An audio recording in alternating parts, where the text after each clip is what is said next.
What's up, guys? Welcome back to the MMA meeting. Let's talk with the Weasel podcast, where we talk all things MMA. And I hope you guys are having an amazing day. If you want to catch any extra podcast episodes, make sure to join as a patron or a member of the channel. Not too much news going on. I mean, the only thing about Khabib, him getting jumped by some fan or something. Something crazy happened to Khabib, and we don't know why he was limping. And then the thing about Tyron Woodley, Jake Paul's entourage, someone there was going after Tyron Woodley's mom verbally. And Woodley and his sister just went kind of crazy, not enough to jeopardize his fight. But you don't talk about someone's mother. We learned this with Michael Chia's son, Kevin Lee. You know, things go down when family gets involved, specifically someone's mother. And especially with her there, her in presence, that's a very bold and disrespectful move from Jake Paul's group. And that's not to be shocked, right? And it's just interesting to see that Jake Paul was defending his friend. Can I even call him his friend? You know how these things go, right? A celebrity like Jake Paul, who has a lot of money, a lot of popularity, he's young, he's going to have a lot of yes men around him. That's probably one of them. So completely disrespectful. It was interesting to see Tyron Woodley's reaction to it. He didn't take it to that level to jeopardize his fight, but we'll see what happens after all of this. He says everything's cool and stuff, but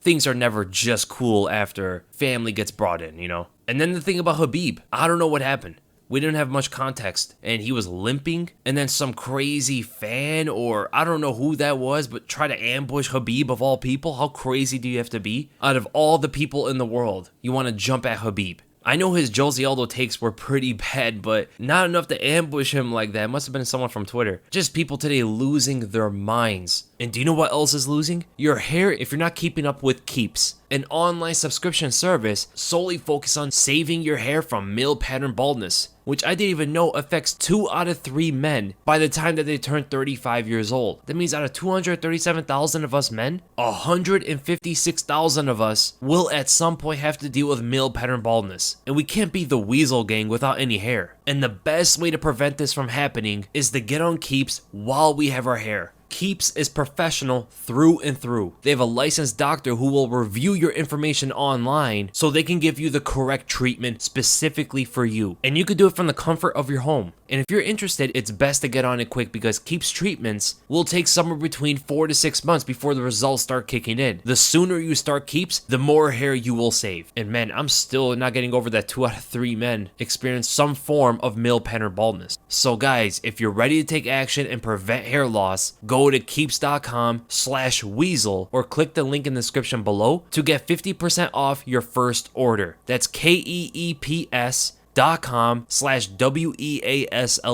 Guys, save your hair. But guys, have you seen Vitor Belfort lately? If you want to bring a smile to your face, go to Vitor's Instagram right now and just scroll on through.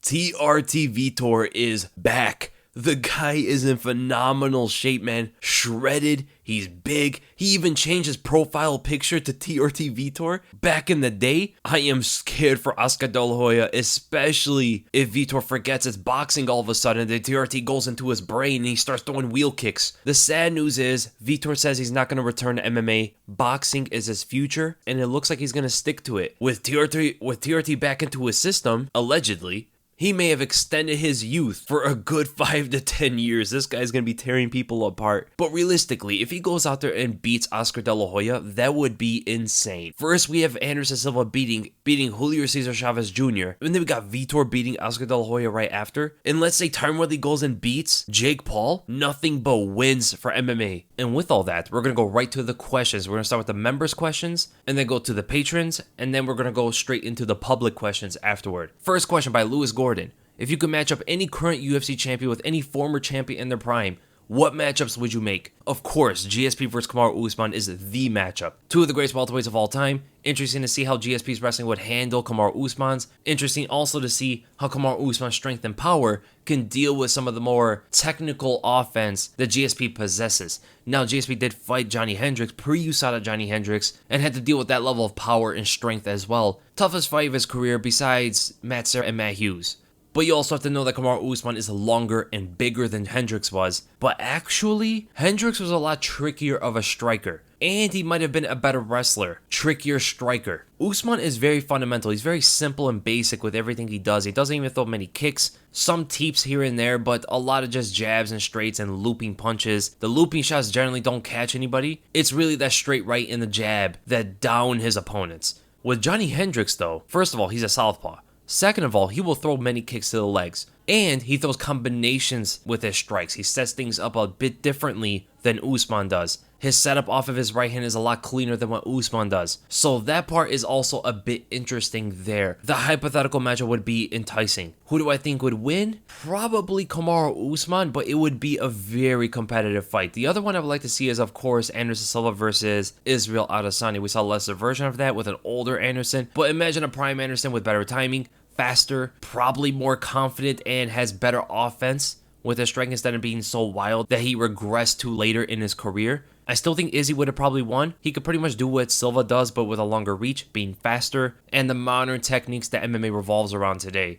Then with a Diego Stork. How well do you think AJ McKee does against the current top 15 UFC featherweights? Also, your opinion on cross-promotion fights. For an example, McKee versus Volkanovski. Love the content, bro. Keep it up. Thank you so much, man. So, AJ McKee versus Ilia Topuria. I'm going to give it to AJ McKee, but Topuria is a very difficult challenge. I think he beats Shane Burgos. I think he beats Movsar Evloev. I think he beats Yusuf, beats Mitchell, beats Shikadze, beats Barboza, beats Ige, but that's a very, very tough matchup. Loses to Josh Emmett, beats Arnold Allen, another difficult fight, beats Kelvin Cater, loses the Korean Zombie, beats Yair Rodriguez, loses to Brian Ortega, I think pretty handily, loses to Max Holloway, and then competitive fight, but also loses to Volkanovski. And what's my opinion on cross-promotion fights? I will love it. It would be awesome to see Bellator champions versus UFC champions. One championship guys coming into the UFC and trying to prove themselves against the best fighters in the world, or prove that they are the best fighters in the world that most of the West is kind of looking over. I love the idea. More matchups with fighters across the globe is always very fun. It just probably will never happen to that extent because what does the UFC gain out of doing something like that, right? They're only going to lose, if anything. If their fighter loses, they lose publicity. If they win, everyone's going to say, oh yeah, but they're a UFC fighter. They're supposed to win. Also, the UFC is the biggest organization in the world by far.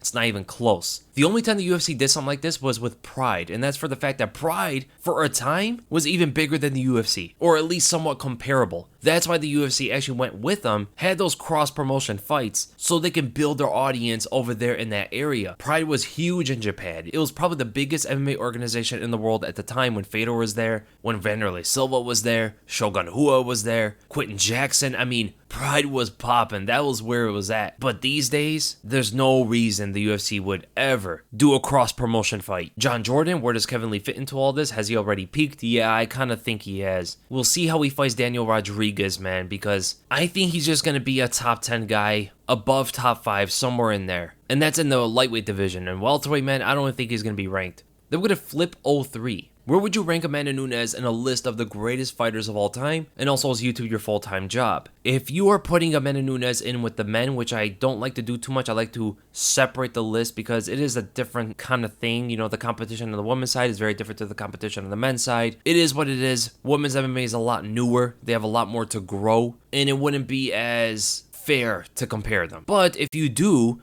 let's say we put Amanda Nunes and her competition on even ground with the men's side, then Nunes is the greatest fighter of all time. What other fighter has defeated every single champion in their weight class and the weight class above them? Multiple title defenses in both weight classes, and beat some of the greatest fighters of the sport. Back to back to back, finishing most of them. Amanda Nunes would be the greatest fighter of all time if you combined everything. Then go to Jack Cracker. Up All Night with Dana White is a new series. Would you? Okay, I answered this on the extra podcast where things get a little bit more wild, but I'll answer here as well.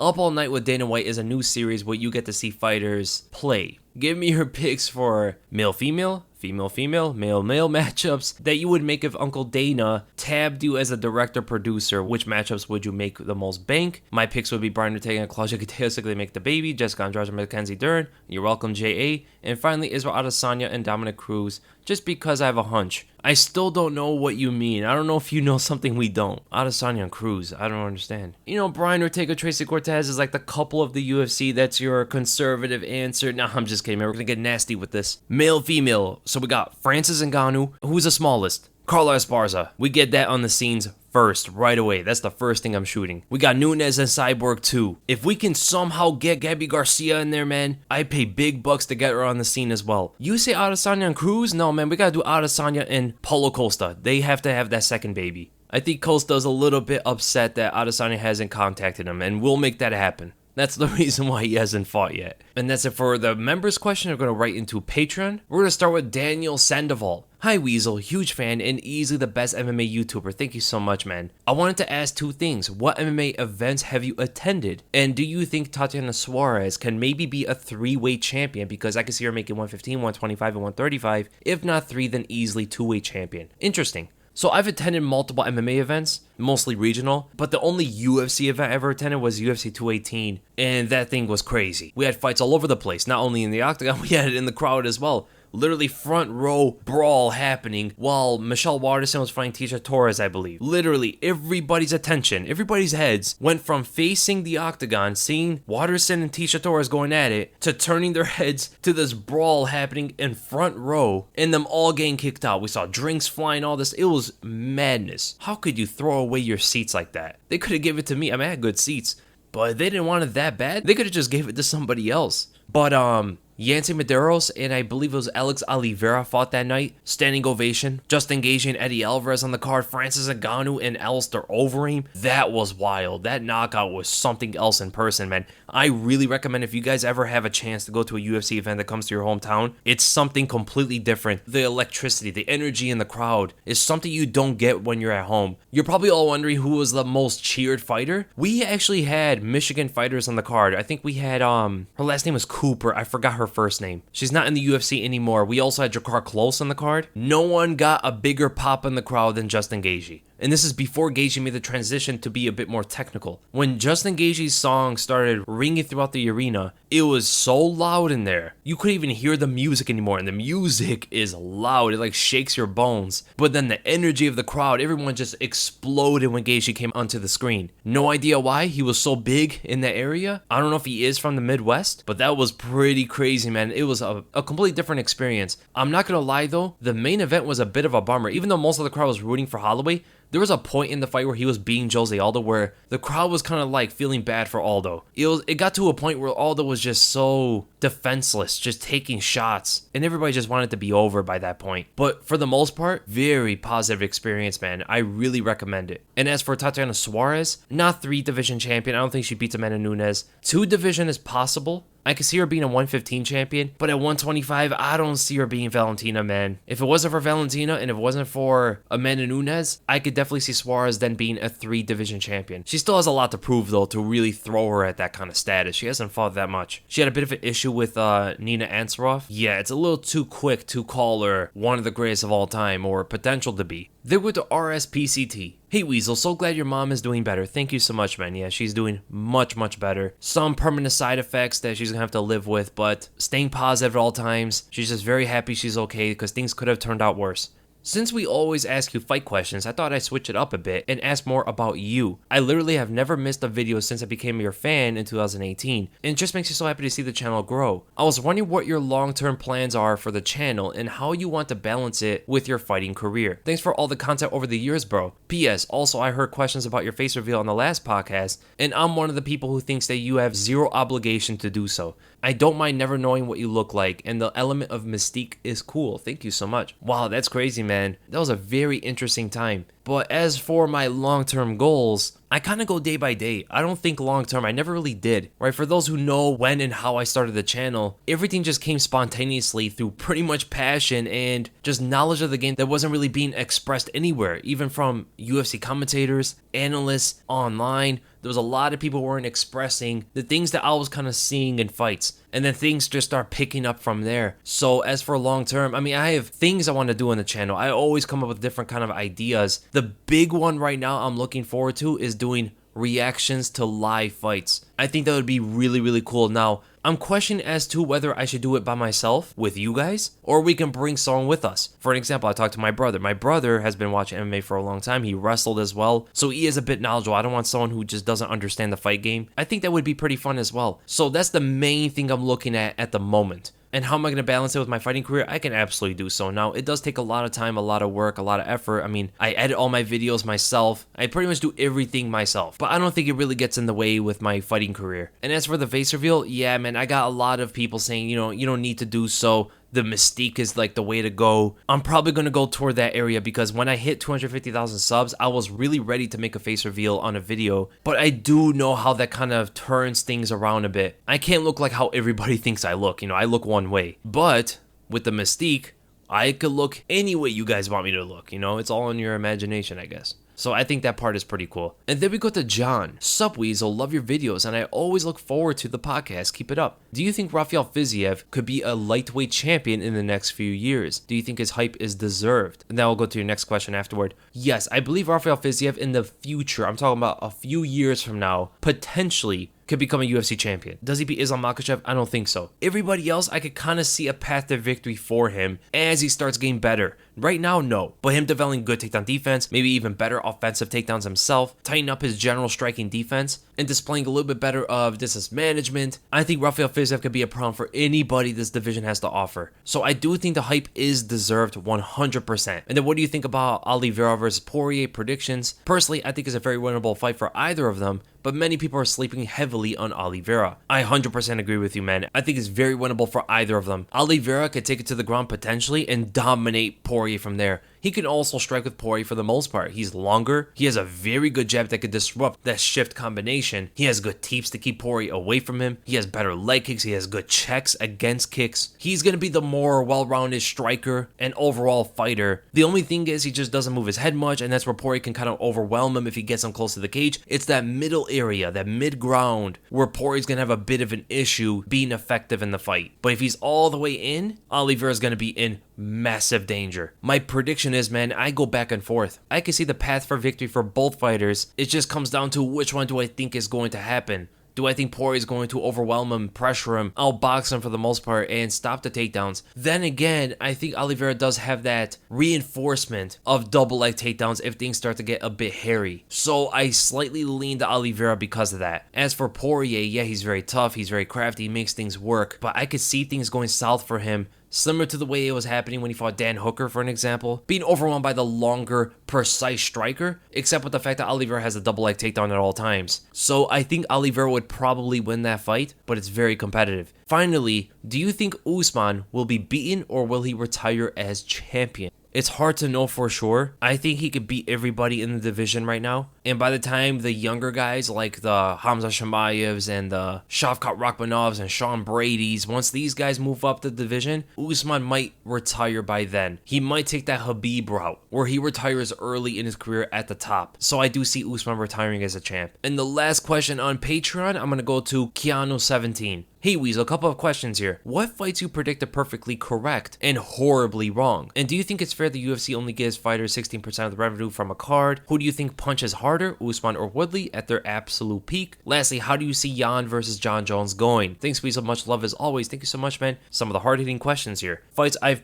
predicted perfectly. A big one was probably Darren Till and Donald Cerrone. The other one was Justin Gaethje and Khabib. Conor McGregor versus Floyd Mayweather was almost exactly the way I predicted. If you go back and watch that prediction video, I said Conor was going to win like 2 to 4 rounds. I said as the fight plays out, Floyd Mayweather is going to start take over. He's going to start walking Conor down. And then I said he's going to finish him, I think I said in the 10th round, TKOing him against the ropes and the ref saving Conor. I believe I said that almost verbatim. There's a lot of fights I predicted perfectly, and there's quite a few I've predicted horribly wrong. The worst one I probably predicted was Joanna and Jessica Andrade. Conor McGregor and Dustin Poirier 3 was not that good either. And do I think it's fair the UFC only gives the fighters 16% of the revenue from a card? Yes, absolutely. I'm a shill for the UFC. No, I'm just kidding. No, that's not fair at all. It should be 50-50. Other major sports in the United States, such as the NBA, the NFL, all these different leagues. I mean, is it correct to compare the UFC to the NBA? Or do you compare the UFC to a team? That part I'm kind of confused on. But even still, man,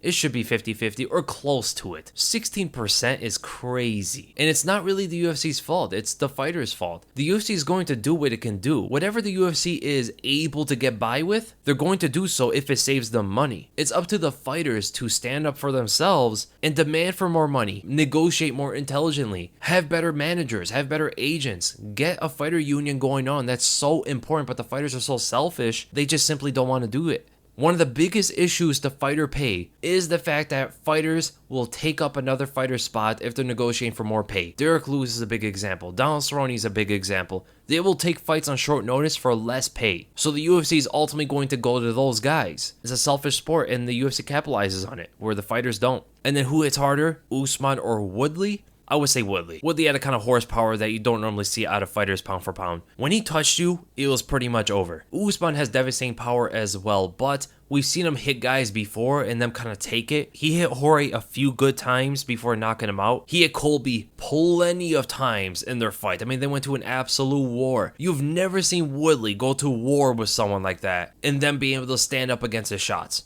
That's never happened. Every time he touched Wonderboy, he fell. Every time he touched Robbie Lawler, he fell. Every time he touched Josh Koscheck, he fell. Every time Woodley lands that right hand on you, you just go down. You feel like gravity pulled you into the ground. And lastly, how do I think Jan Blachowicz versus John Jones would go? I think John Jones would win mostly because of his wrestling. And now we go to the public questions. The most liked comment goes to Saqib Shah. Who is the most overhated fighter in each division? Now there's a difference. Hated from the fans or hated from the brass? Because in the heavyweight division, it matters. If we're talking about fans, it's Greg Hardy. The fans hate Greg Hardy. But in terms of the brass, it's Stipe Miocic. Like, that much is obvious. The light heavyweight division, the most hated fighter is probably Ian Cutelaba. The middleweight division, it's either Marvin Vettori or Paulo Costa. I do see a lot of hate on Sean Strickland. Welterweight, it's Colby Covington. Lightweight, it's Conor McGregor. Featherweight, as undeserved as it is, probably Alexander Volkanovski, for the lone fact that Max Holloway fans loathe the guy. They hate his guts just because he beat their guy. He just fought that night. It's not like he did anything to deserve the hate. He just fought him and the judges gave him the win. The other champion, Aljamain Sterling, everybody hates him at this point. Like 2 years ago, everybody was like demanding him to get his title shot. It was almost a war on the streets for the guy. He gets the title shot, it goes down, and now everybody hates him. Everybody wishes he never got that title shot. The flyweight division, it's probably Davis and Figueiredo, but there's not a lot of fighters in that division that's too hated. Women's bantamweight division, it's probably Juliana Pena. It was GDR for a while, but I think people have turned around for her. Women's flyweight division is Jessica Ai. I know a lot of people also don't like Andrea Lee. And women's strawweight, is this still Joanna Jacek? Do people still hate her the same way? It might be her. And then why is Blachowicz so good at checking leg kicks? Experience, training, his eyes are really good. I mean, there's a lot that goes into it. And then prime for prime, McGregor versus Masvidal, catchweight. Masvidal wins. Blachowicz versus Gustafsson, I will say Gus for sure. Usman versus Hendricks, I'll probably go with Hendricks. You could pretty much look at it this way. Look how Usman and Colby fought each other, right? Very close fight. In fact, Colby was winning up until he got knocked out in the 5th round or TKO'd in the 5th round. Now imagine Johnny Hendricks in there instead of Colby. A guy who hits like 10 times harder than Colby does, better wrestler than Colby is, stronger than Colby is, mixes up the striking very well, puts a lot of output on his opponent, extremely durable. Yeah, pre-USADA Johnny Hendricks was absolutely no joke. I think he probably would have beaten Usman. On the scorecards, that is. I don't think he knocks Usman out. And then of all UFC champions, how long will they reign for? Shortest to longest. So I'm going to go Aljamain Sterling first, Francis Ngannou second, Alexander Volkanovski third, Charles Oliveira 4, Jan Blachowicz 5th, Kamaru Usman 6th, mainly due to him retiring, Brandon Moreno 7, even though that's a bit iffy. Right, I'm not thinking that Brandon Moreno is going to be a long-time champion from here on out. Rose Namajunas 8, Israel Adesanya 9, Amanda Nunes 10, and then Valentina Shevchenko as the longest reigning champion from now to the future. And then we go to Jack Sage. Hey Weasel, who are the top contenders that you see that are over the hill or don't have a real shot at a title run? Number 1 is Joseph Benavidez, man. He's number 5 in flyweight. Clearly over the hill, chin is out the window. Not the same fighter he used to be after those Davis and Figueiredo fights. Those fights destroyed him. I'll also say Tony Ferguson, right? Tony Ferguson is in a similar state, not chinny that way, but he's not the same fighter technically and confidence-wise. Another one is probably Marlon Moraes. Marlon Moraes is over the hill. It's not because of age. I think it's because of damage. Another one, I won't say he's over the hill in the sense that he can't beat elite fighters, but Korean Zombie seems to be slowly declining. Not a steep one, not like he hit a wall and then just dropped, but there's a slow decline that's happening here that you can clearly see. He could still hang with the best guys in the world. He could still hang with the top 5, but I think his prime years have left. That military service really hurt him, man. Those were his prime years athletically. Another one, I believe, not over the hill in that sense, but Jorge Masvidal is probably not going to be able to hang with most of the top 5. Now, Paulo Costa is not over the hill. He's actually like in his prime, but I don't think he's top 3. I don't even think he's probably top 5. I never really thought he was, if I'm going to be honest here. He had a few good matchups. The one against Yoel Romero was very impressive, but then again, you have to realize Romero's very wild, man. He does things very recklessly, and that leaves a lot of holes for Paulo Costa to blast through. And the fact that Romero didn't use his wrestling that much, he was backing up into a corner so many times in the fight, giving Costa the fight that he wanted. Costa fighting someone like Whitaker is going to spell a lot of trouble for him. He fights Cannonier, he's going to get knocked out. Vittori is an interesting fight, but Vittori brings that level of aggression and pressure, especially through his wrestling, that's going to give Costa a lot of issues. Vittori also has an insane chin. Derek Brunson could probably wrestle his way into a victory and use his experience. Yeah, Paulo Costa is a guy who's younger, but I don't think he's as good as his ranking shows. Another one is Thiago Santos. Thiago Santos, after the knee injuries, not the same fighter. I mean, those are catastrophic injuries that he had. I mean, he tore everything in his knees. It's so hard to come back the same after that. Crazy to think about. Prime Thiago Santos, we almost saw him for like 2 fights, and one of them was against John Jones for like 1 round. And then we go to Adam Holt. What's Weasel's fight of the year so far? Is it a better fight than fight of the year 2020 Woodley versus Joanna? And do you see a fight that could beat it by the end of the year coming? Thanks, Weasel. I'll be listening anyway. Interesting. So fight of the year,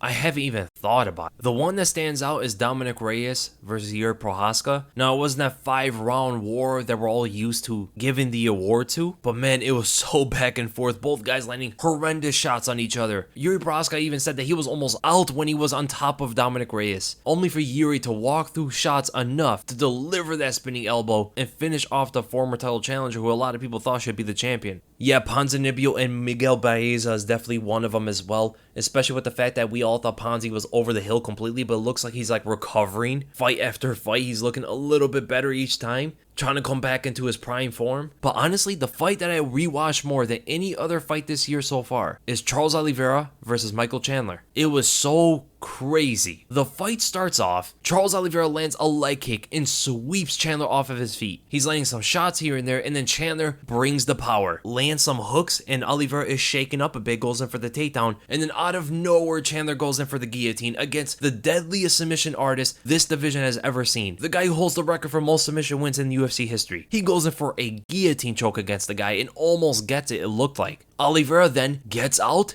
and what does Chandler do? Gives up his back. Even the crowd, the American crowd, was going crazy about it. They knew the danger that Chandler put himself in once he started to turn over. You don't normally hear that from the crowd as well. He gets his back, Chandler then picks him up, stands with him, and slams, that gets himself into a deeper figure 4, only for Chandler to eventually get out of there, stand up over him, and then land that right hand that almost looked like he was about to finish off Oliveira. Oliveira drops, big ground and pound shots, Oliveira diving in, jumping at submission attempts, trying to grab onto something. His BJJ instincts are absolutely insane to watch. It's almost like he's completely coherent and focused on what he's doing when he's in autopilot mode. Next round comes out and everybody surely thinks that Michael Chandler has his fight in the bag. They exchange right hands, they both miss, almost like a movie scene, and one wrong back step and Oliveira catches him with a left hook like 15 seconds into that second round, coming back after that adversity that a lot of people knocked him for. Drops Michael Chandler, finishes him off, and becomes the lightweight champion. That is the best fight of the year, in my opinion. Man, that really amps me up just thinking about the fight. I'm gonna have to rewatch it again after this. But do I see any other fight being Woodley and Joanna? I don't know, man. It's very likely that maybe Michael Chandler and Justin Gaethje could put on a better fight, or a more explosive fight. There's also Dustin Poirier and Charles Oliveira.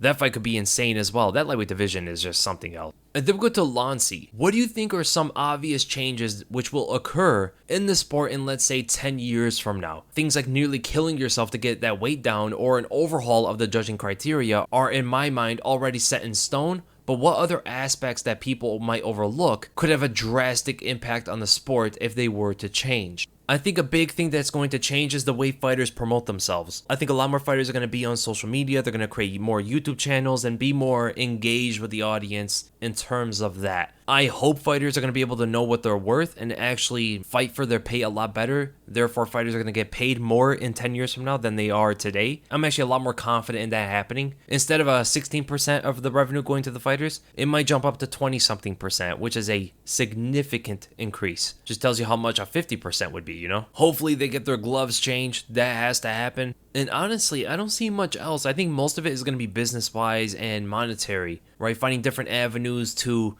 grow their popularity and become bigger in the sport so they can negotiate for better pay, right? Because that's the thing that the YouTubers today have shown fighters. They created their platform first, they came into the combat sports world, and they were able to generate more money because they already have a big following as they enter the sport. So I think a lot of other fighters are going to do something like that. Look at Ryan Garcia, right? Ryan Garcia is a perfect example. He's a fighter who built his platform before making it to the big fights. That's the biggest change I think is going to happen in the sport, other than, of course, the judging criteria and the weight cuts. Maybe there might be a change on USADA, but I don't think so. And then we go to Jason Stevens. Who could Conor beat in the top 10 of the welterweight division? And does he have a shot against Colby or Masvidal? I think he could beat Robbie Lawler today. Not in his prime, though. He can possibly find a way to beat Bilal Muhammad, and that's it. So he beats Lawler and might be able to find a way to beat Bilal. And does he have a shot against Colby or Masvidal? Colby ragdolls him and Masvidal sends him into another planet. And then we go to Roman. Who wins? Oliveira versus Ortega at 155.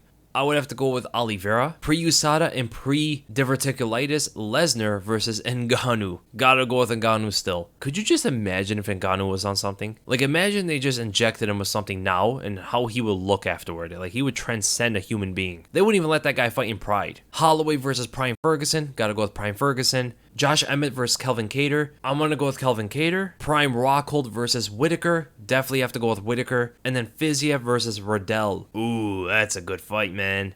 I'm going to go with Riddell for now. That's a very competitive fight. I hope that fight gets made. And then go to Bob. If Colby loses against Usman, should he move down to lightweight, as he and Khabib have similar frames, and it would be hard for him to get a title shot again at welterweight. That might actually happen for Colby. If Colby loses to Usman yet again, I think he will look at the option of going down to lightweight. So for people who don't know how big Colby is, he is, I believe, 5'11" or 6 feet, 72-inch reach, I believe, and he walks around in the 180s. Yeah, in the 180s. He weighs like as much as like Dustin Poirier and Justin Gaethje. He would be a good size lightweight. He wouldn't even be tremendously big. Definitely be on the bigger end of it, but he wouldn't be the biggest guy there. I believe Michael Chandler walks around heavier than he does. Tony Ferguson walks around heavier than he does. Brad Riddell's pretty big as well. Charles Oliveira's pretty big these days. He'd be around like Poirier size or Gaethje size. Then we go to Jake LaMotta. Colby said that after the Usman fight, he is moving up to middleweight. Yeah, I heard this. How do you see him doing against the top 10 in that division? And what do you think about him versus Dustin? And the claim that Dustin walks bigger than Colby. Keep up the good work.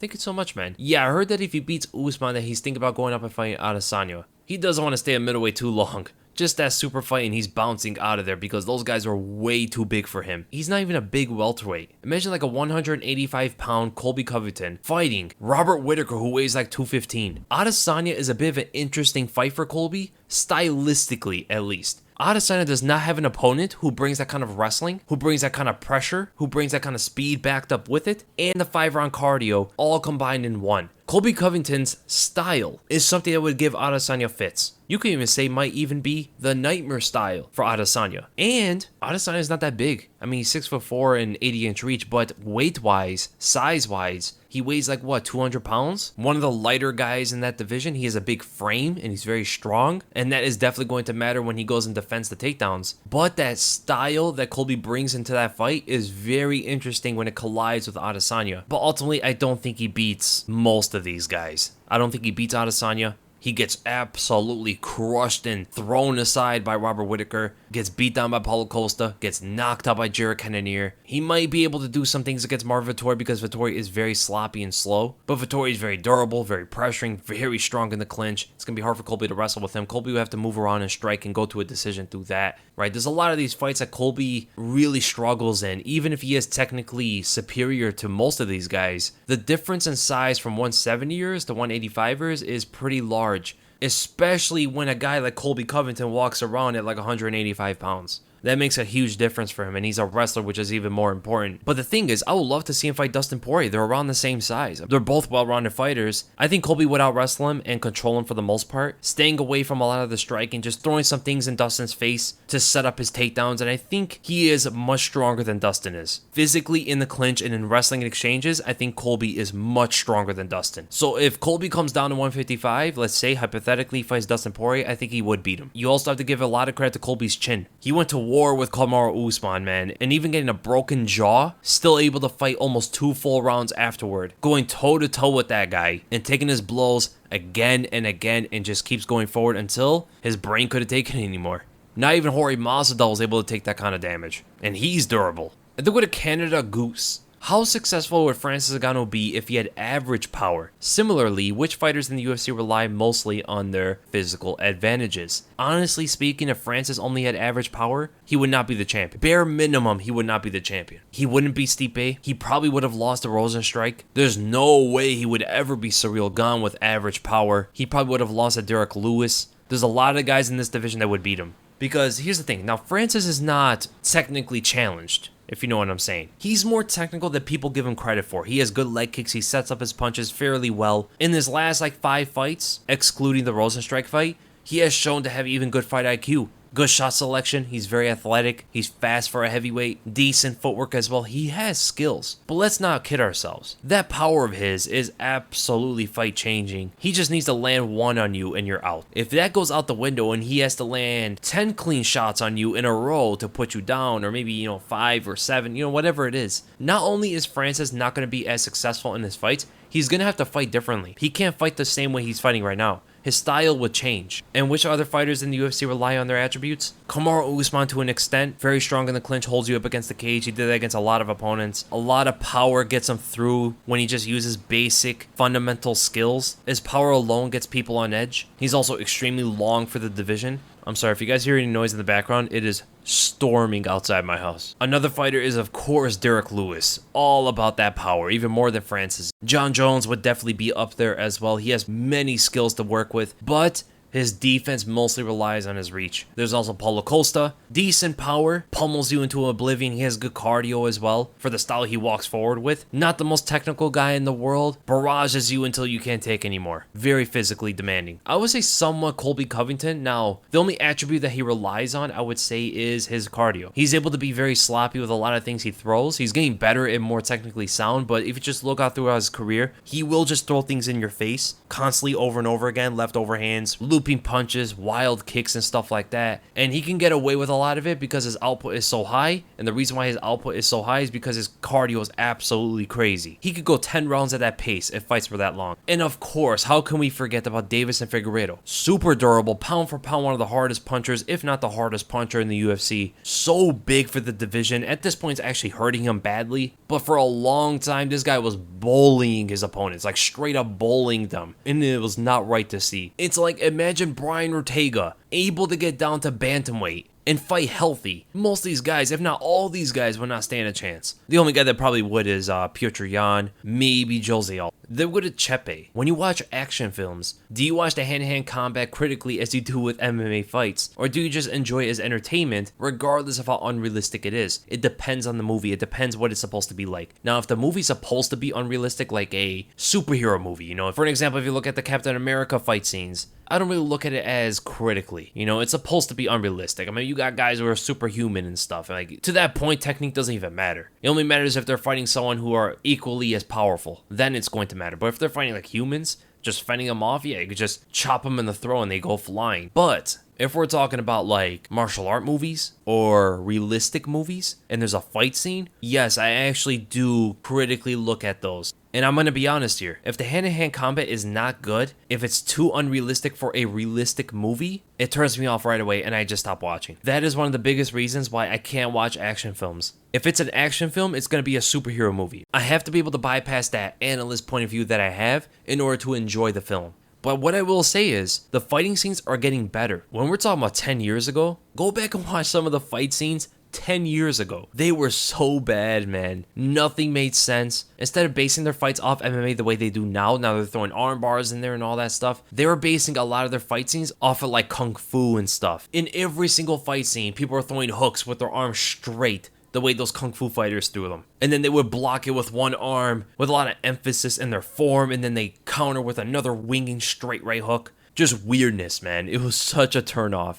And then with the Ali Hussein, would TheWeasle ever want to do commentary in a big MMA organization? Yeah, I would love to do so. I think it'd be fun. And if Khabib and Aldo were both at 155 in their prime, and Aldo somehow had the body frame for 155, how would their fight go? Love your podcast so much, man. Keep it up. Thank you so much for the question. This is a question that people have had for a long time now. So Aldo and Khabib, in real life, I would have said that Khabib would win because he's a bit too big. We're talking about 2 weight classes apart here. And Khabib is a big 155er when it comes to weight. But when you're giving Aldo a body frame for 155, Aldo wins. For sure. Stops all the takedowns. There might be an issue with the cardio, but he could probably deliver the damage long enough or win on the scorecards long enough and be as defensive with his Brazilian Jiu-Jitsu as possible to win on the scorecards. Aldo is the best anti-wrestler the sport has ever seen. By far. He's so explosive with his hips. He's like a cat. Even if you get him on the ground momentarily, he springs back up. Nobody's able to control a fresh Jose Aldo. And even a prime Khabib versus prime Aldo without the adjusted 155 body frame, I don't think Khabib can take Aldo down for like the first round. Second round maybe, third round, fourth, and fifth, he's definitely taking down Aldo and controlling him and dominating. But a big version of Jose Aldo, the power's too much, the speed's too much, just generally speaking throughout the entire striking game. The leg kicks are there, the body kicks are there, the boxing, offensively, defensively, Aldo does everything better than Khabib. And if Khabib wants to be somewhat defensive with his boxing, Aldo will burn out the clock as well. Every time Khabib explodes forward, Aldo's going to look for that check left hook. For an example, when you look at him fight Michael Johnson, he'll move forward on Johnson. Johnson would throw some big left hand, and Khabib would pull away and also bounce back and then rebound forward again. Aldo throws the check left hook, Khabib bounces back and pulls away, opening for the leg kick right there. His jab is going to keep Khabib at bay, keep him honest even for the takedown attempts. And then the last question, I think we go to Noah Sakuraba. How much of McGregor's recent in-cage troubles have to do with him facing a fellow southpaw in Dustin Poirier? What if he had initially agreed to fight orthodox Justin Gaethje instead of a second Poirier fight? Thanks, Weasel. So what we do know is that Conor doesn't normally fight other southpaws, right? He fought Marcus Brimage in his UFC debut. He fought Dustin Poirier 3 times, of course, and he fought Nate Diaz twice. Those are the only southpaw fighters he has ever faced in the UFC. And besides the 5'4" Marcus Brimage, who was greatly undersized, every single time he went up against a southpaw, whether it be Diaz or Poirier, and actually Brimage caught him a few times, the issue is Conor McGregor is not able to slip the punches as easily as he does against orthodox fighters. Notice the difference in his head movement when he fights an orthodox versus fighting a southpaw fighter. He's extremely good at hand trapping you, right? It's one of his best techniques. Lee hand is all the way stretched out there, grabbing onto yours, and he's waiting for you to throw your power hand, your right hand. From there, he's able to slip on the outside of it and then counter you with an uppercut with the left hand over the shoulder as you drop your punch. He has shown this many times throughout his entire career. But when he fights a southpaw fighter, now the hand trapping is no longer there. The opponent is now free to use their jab. That's what Nate Diaz did for the most part, and Dustin Poirier in the second fight. When you start throwing jabs at McGregor, you disrupt his head movement. When you disrupt his head movement, he becomes a lot easier to hit. Look at the first fight with Nate Diaz and Conor. This is actually how Nate rocked McGregor. Landed the jab, McGregor was looking to slip and come in with an uppercut. The jab disrupted it, and then the left hand caught him off guard. When Conor fights a southpaw fighter, because of the way his style is, he has less control of the space. He has less control of what's going on. The opponent has more freedom, and when they have more freedom against a sniper like him, they have more angles that take off away from his left hand. So yes, I do believe McGregor has more trouble fighting southpaws. Now, if he fights Justin Gaethje, in terms of boxing, McGregor would tear Justin Gaethje apart. But that doesn't really matter when leg kicks are involved. Justin Gaethje could throw leg kicks with either leg from any distance, and McGregor's legs would never be the same after that fight. Yes, Justin will take a few left hands to the chin. He's very durable. He'll be able to take a few, but the damage from the leg kicks will settle very, very quickly. So I do think that Gaethje would beat him. To Kagan Bagirov. Hey Weasel, haven't left a question in a while. What do you think Izzy does after his fight with Whitaker? If he loses, the obvious follow-up would be the trilogy. But if he wins, I don't see a clear path for him. He has beaten all the top contenders and he has faced Jan already. Love the podcast. Thank you so much, man. So he does have an opponent after this, potentially. If Darren Till goes and beats Derek Brunson, Darren Till's going to have to fight Jared Cannonier. The winner of that fight is the clear next contender for Izzy, and he hasn't fought either of those guys. He's also very intrigued on fighting both of them. So Jared and Darren Till are the obvious names. If Derek Brunson's able to get his way to a title shot, he's going to have to do that as well. Those three guys are like the last three standing for Izzy in this title reign. We'll see what Sean Strickland can do. We got to see how fast Andre Muniz rises in the rankings. Other than that, nothing else makes sense for him. He beats Till, he beats Cannonier, which I think he might be able to do. Izzy might just straight up retire. Or he calls out John Jones and looks for money fights because he earns it at that point. Like, he could do what he wants when he clears out the division. And that's the end of the podcast, guys. Great questions. I apologize if I couldn't get to all of them. There were so many questions, but hopefully I'll be able to get to your next one. Podcast next week as well, and I'll see you guys then.